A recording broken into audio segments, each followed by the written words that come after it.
Mikey's been doing some research, and I think you're going to find it kind of interesting. So you've heard about hunter harassment, fisher harassment. You saw the video we did a couple months ago about spraying Gunnersville, right? Like the TVA swooping in, they're doing some extra spraying, thinking about spraying more. I guess some of the TVA representatives, like you guys had a bunch of feedback, right? You guys called, a lot of guys watched the video, a lot of guys comment, and I guess we had some feedback from some officials, like the video was clickbaity, and I was just trying to make a stink and all that. It's funny when the elite talk like that, when I'm simply expressing my experience that I had in Florida, where I watched from the ground level the destruction of Florida lakes at the behest of government officials, of policymakers, and the Florida Wildlife Commission. So always keep that in mind. When we're dealing with topics like this that have multiple different levels, when people are laughing at you or like putting on like, oh, they're such an idiot, he's such an instigator. It's because you're actually talking about something that scares them a little to actually get some feedback and get some criticism on. Now, I'll give some credit to the TWA and the Army Corps of Engineers. They've definitely been very conservative about the spraying, and I think they found a fine balance between the weeds, the picker-upper, the weed management, as well as the spraying. And I think we're in a good place. They're doing what they need to do. It's a fair compromise to manage, as well as restrict the spraying. They're not dropping pellets and kind of going crazy with it. So I think that's fair. I just think there's a more polite dialogue than calling my video clickbait when I'm simply sharing honest experiences and offering my 2 cents to preserve the lake that we all love. With that being said, that was my little kind of pissing and moaning thing. With that being said, so there's another kind of cool topic on the table. Florida has an amendment on the Constitution or coming up for vote. It's Amendment 2. And we're gonna talk specifically about that, but it's more conceptually. Amendment 2 is a guarantee of rights for fishing and hunting people, for us, for outdoorsmen, right? So it guarantees your right to hunt and fish in the state. There's multiple other states with that, I think like 23 others. It's a cool concept. And I'm going to run through it. There's a lot of critics for it. And a lot of the critics are like, you hear them, right? You hear them outspoken. But I'm going to this is the way I'm critical about things. And I got all my little research here. You can believe me or not. You can look it up for yourself. You don't have to just listen to me. I'm all down for discussions and conflict and all that. But one of the interesting things that I found right off the bat is this little word right here. So opposition, right? So every single metropolitan newspaper in Florida, the Orlando Sentinel, the Miami Herald, the Tampa Bay Times, the Sun Sentinel, that's Fort Lauderdale, and then the Palm Beach Post, are all in their opinion sections against it. That indicates to me that there's some kind of narrative going on. It's weird when every single newspaper says this is a bad thing in their editorial section. I don't trust that. And I also don't trust some of these metropolitan areas are located near the coast. So you do have marine life, you have beaches, you have fishing, you have saltwater fishing and that. But at the same time, when you have a bunch of metropolitan people dealing with what I think is a more country kind of, small town, countryside kind of topic, it always kind of throws caution to the wind from my perspective. And they all kind of have the same arguments. So it seems like a narrative point. So that immediately calls like a red flag to me, because I try to analyze and be open to both sides of any topic. But the fact that all these newspapers are saying the same thing, I'm like, because frankly, to me, having a constitutional right to hunt and fish and use that as the chosen means for conservation sounds like a good thing, right? What I'm going to do is I'm going to just break down a few topics. And these topics are not just Florida topics. These are topics, kind of concepts to think about more broadly.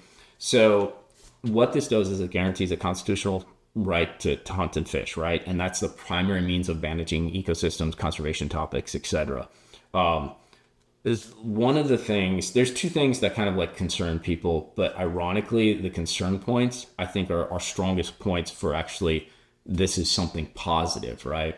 So one is potential impact on property rights, traditional methods of hunting and fishing, and then effects on marine life ecosystems. So traditional methods of hunting and fishing, their concern is basically traditional methods being like maybe like a gill net, some of the old school manners of both commercial fishing as well as, just fun fishing kind of thing. And they're concerned about the ability to regulate those. And I'm going to jump to the next one, but these all have a unifying topic on them.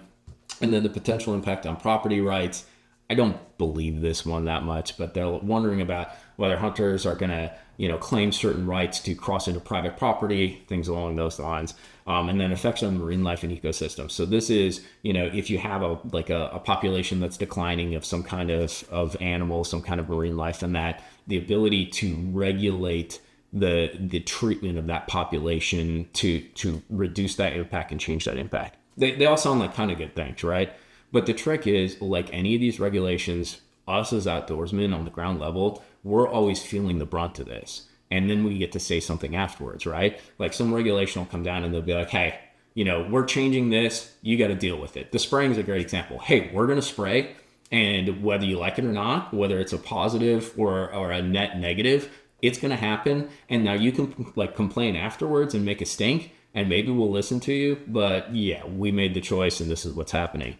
So in my personal opinion, with all of those topics, there's definitely grounds for management, aside from like a hunting and fishing, aside from an individual management when it comes to individual anglers and hunters.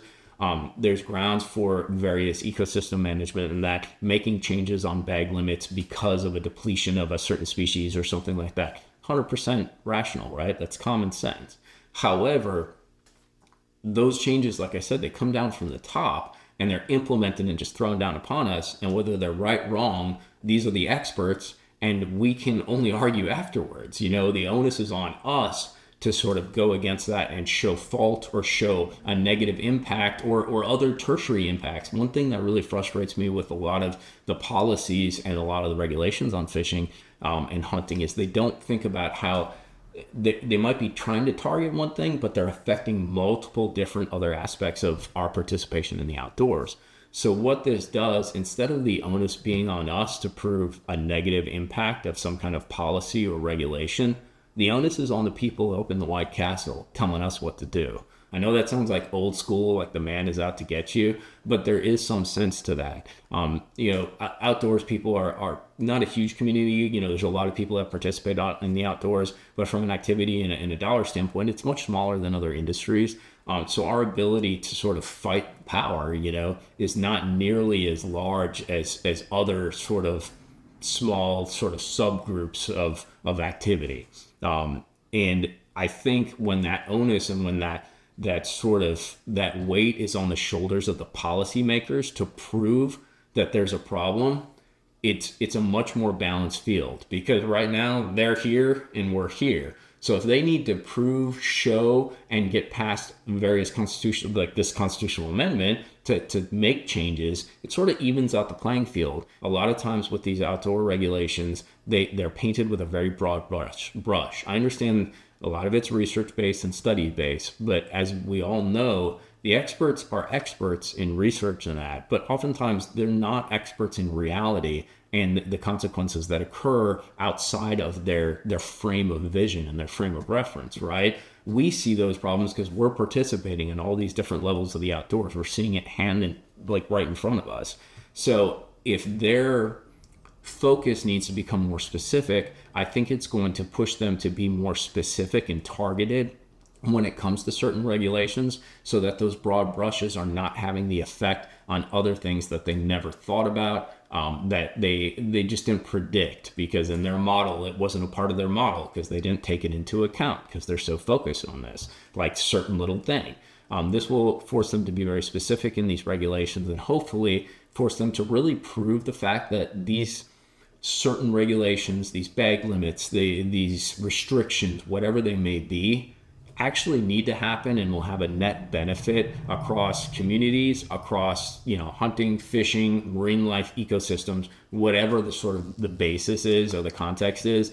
And I think that's a good thing. I've always been a strong believer is less is more. Leave it alone, because it's probably going to be all right without you digging your fingers in it and screwing it up, because usually that's how things get messed up. And I always go back to the spraying. The spraying has been one of the worst things to ever happen to Florida. And it came from painting with a broad brush and then expanded because of money incentives, things along those lines. And that's a great example where things just came down from the top. They bloomed into something they never expected it to be. I don't think half the people who actually implemented the spraying policies and the weed management, the aquatic vegetation management policies, I don't think they had half the idea of what this would explode into. So they weren't at fault. They meant to do a good thing, but because of other factors that they didn't predict, all of a sudden it exploded into this hugely negative thing for Florida. And I think an approach like this, where you balance the playing field and you give us some rights to push back in a more fluid way and put the onus on the people making these policies to really prove the viability and the value of a policy in positively affecting an ecosystem, a species, whatever. I think that's the best way to go, because slow and steady wins the race, right? Slow and steady implementation of regulations that benefit the ecosystems, that benefit the environment.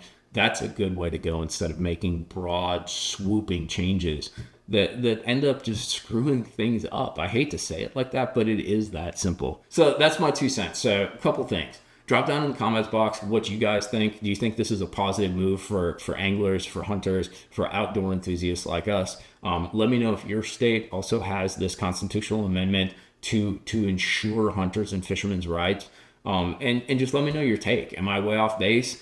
Is this something that you support? I think it's a strong thing, because we're all kind of scattered around. We love what we do, but oftentimes we don't come together as anglers and as hunters, and that we enjoy the outdoors, but we kind of enjoy being alone in the outdoors, right? So we're not like super activist oriented. We're not like grouping up to start all these organizations and that. Most of us just want to participate and enjoy the outdoors. And I think it gives us a lot more power to push against and push back against regulations that don't actually fit a positive outcome for the environment and for the outdoor activities and things that we enjoy: the lakes, the woods, the deer hunting, the fishing, the marine ecosystems, all those kinds of things. Let me know what you guys think. Hit that like and subscribe button for me. We'll be doing a lighter topic down the line, doing some fishing, talking baits and that, but we will talk more. Let me know what you guys think. Drop it down in the comments box.